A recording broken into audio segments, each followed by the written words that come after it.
Latest news. Arda Guler could be leaving Real Madrid, and Ancelotti reacts to finding out about Antony's card being cancelled. Before continuing, subscribe to the channel and activate the bell to always receive new videos. Real Madrid's 2024-25 season has been a veritable minefield of controversies and challenges, with the team dealing with a series of complex and intense situations that have affected both their performance on the pitch and the atmosphere behind the scenes. Since the start of the championship, the team has constantly felt hampered by arbitrary decisions, generating a climate of growing frustration among players and directors. Real Madrid, traditionally discreet, did not hesitate to make its voice heard and publicly aired its grievances, especially after a series of refereeing decisions that directly affected the results. The club's criticism was scathing, and in its statements, Real Madrid made it clear that refereeing errors were compromising its performance, which led to a direct confrontation with the Spanish Football Federation. Tensions reached a peak after a game against Espanyol, when Real Madrid questioned the decision not to send off an opposing player, seeing this as further evidence of how errors were damaging its chances in the championship.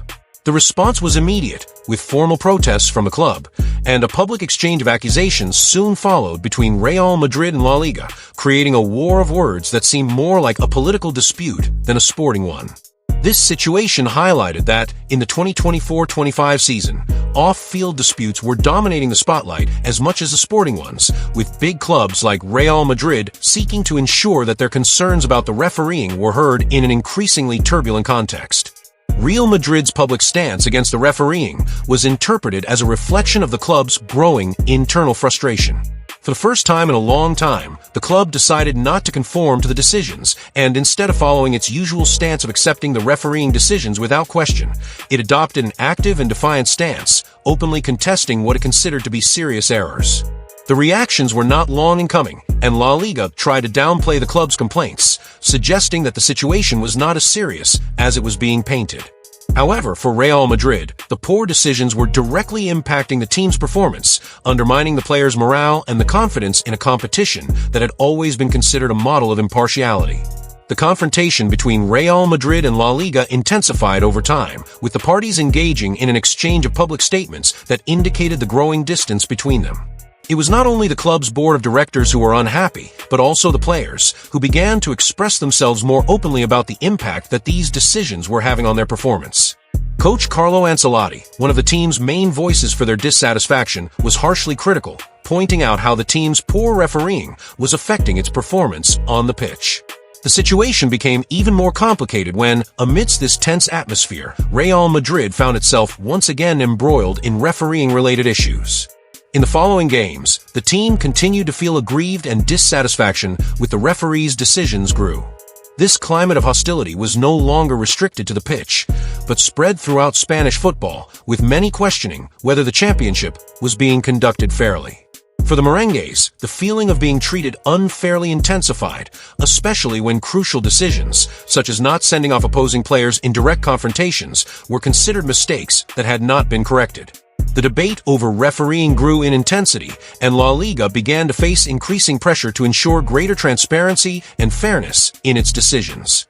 Real Madrid, for their part, adopted an openly confrontational stance, not hesitating to criticize what they considered to be a failed arbitrary management that was directly damaging their prospects in the league. The crisis reached a new peak when the suspension of one of Real Madrid's key players, Antony, was overturned in a decision that caused a huge stir both inside and outside the club. The striker, who had been sent off in a previous match and was automatically suspended for the match against Real Betis, had his suspension cancelled, allowing him to take part in the match. This change was seen as evidence that the refereeing and Spanish Federation decisions were being adjusted to suit their needs, without any logical or coherent justification. Carlo Ancelotti, already visibly frustrated with the series of decisions that had harmed his team, made a point of speaking out on the matter, and his words created even more tension. Is Antony no longer suspended? No comment on that, but Jude Bellingham being suspended is an injustice to me, declared the coach, highlighting the apparent lack of coherence in the decisions. Ancelotti criticized the discrepancy between the revocation of Antony's suspension and the maintenance of the punishment of Bellingham, another key player for the team, which, according to the coach, clearly demonstrated unequal treatment that was damaging Real Madrid. As the season progressed, Real Madrid found itself embroiled in a growing crisis that was not limited to sporting disputes. The climate of hostility between the club and La Liga began to directly impact the team's focus on top-level football, turning each game into a battlefield where political issues and off-field controversies seemed to override sporting objectives. The relationship with the Spanish Football Federation deteriorated rapidly, to the point where Real Madrid's matches began to be seen not just as sporting duels, but as power struggles in Spanish football. For the club, this represented additional pressure, since instead of focusing on the competitions, the team found itself forced to deal with a whirlwind of problems, such as controversial arbitrary decisions, internal political issues, and a management environment that many considered biased and impartial. Real Madrid, which had always stood out for its professional approach and relentless pursuit of titles, found itself in the middle of a political war that threatened to divert its attention from its true objective, winning La Liga and maintaining supremacy in Spanish football. The situation was increasingly unstable, with the club being dragged into an endless conflict, where what seemed to be a one-off problem, related to a few arbitrary decisions, quickly turned into an institutional crisis with serious repercussions for the future of the season. In recent days, a controversial decision involving one of Real Madrid's key players, Antony, has taken center stage and fueled even more tension within the club.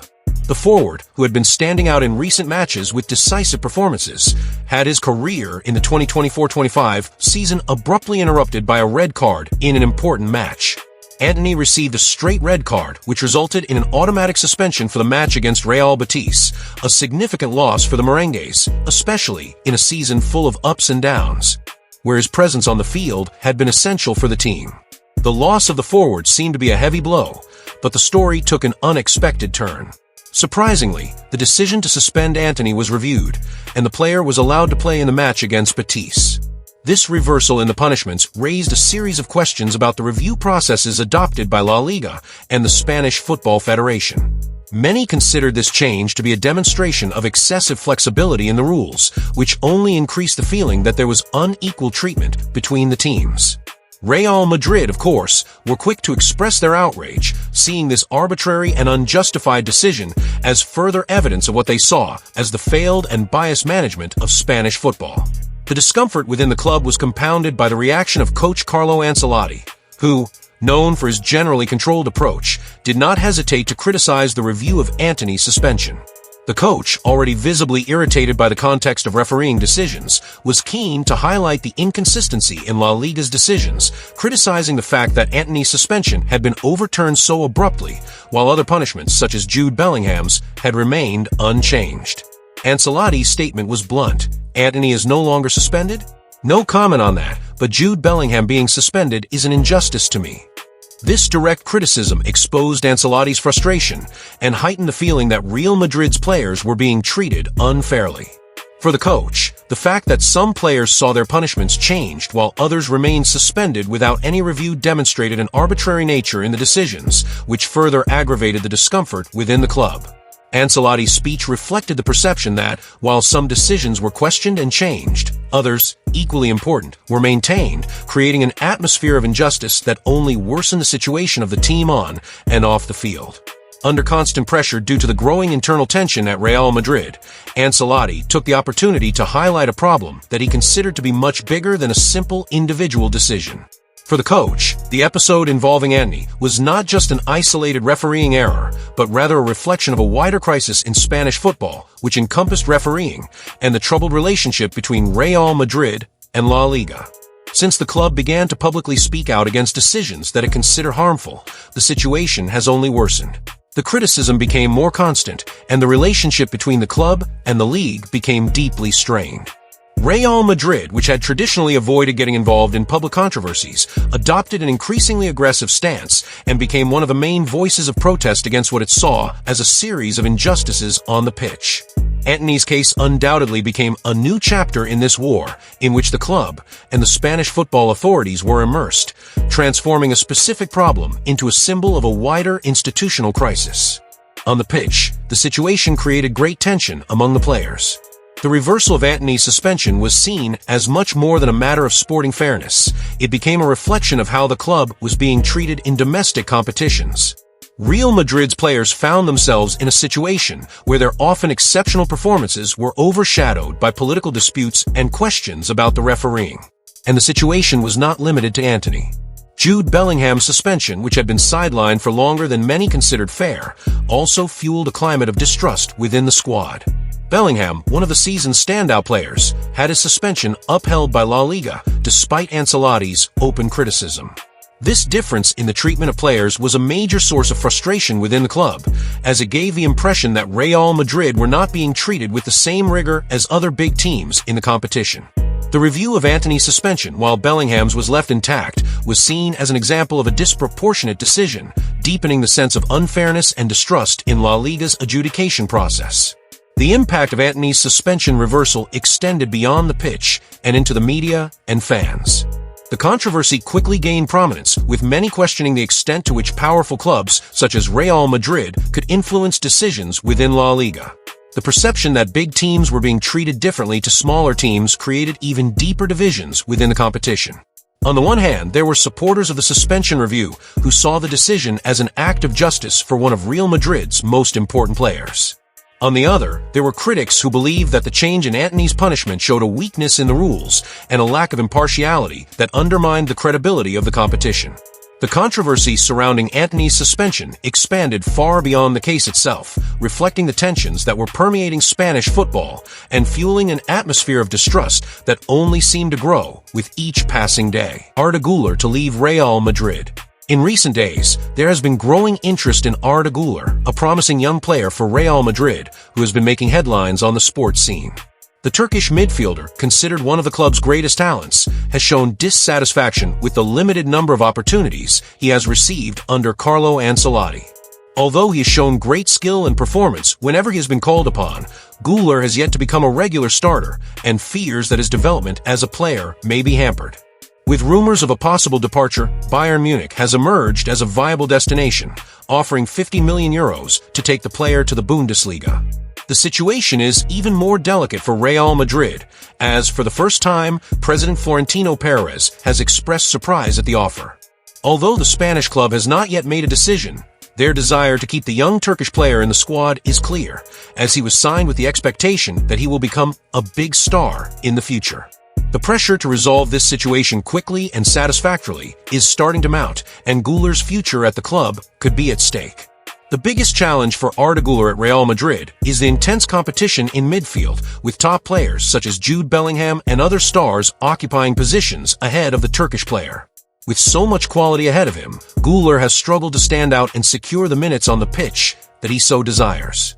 The lack of playing time, especially at a crucial moment in his career, has led the player to question whether staying at Real Madrid would be the best for his future. Bayern Munich's offer, which offers more playing opportunities, seems to be an attractive solution. In addition, the Turkish media has been constantly pressuring Guler, criticizing Ancelotti's treatment of him, and questioning the lack of minutes, given the player's positive performances whenever he has the opportunity to play. The pressure for more space in the team is not only coming from Turkey, but also from within Real Madrid, who are fully aware of the young midfielder's untapped potential. Despite Guler's frustrations, Real Madrid are not willing to let go of his talent easily. Florentino Perez, in particular, has big plans for the player and believes he will be a key player in the club's future. Guler was signed with a long-term vision, and his departure is not part of the club's immediate plans. However, the Real Madrid board cannot ignore the player's desire to have more space to shine in elite football, and the situation is becoming increasingly delicate. Should the midfielder decide that the best thing for his career is to seek more minutes at another club, such as Bayern Munich, Real Madrid will face a difficult decision. Furthermore, Bayern Munich's offer of an immediate role puts the Spanish club in a vulnerable position. If Guler opts for the move, Real Madrid would not only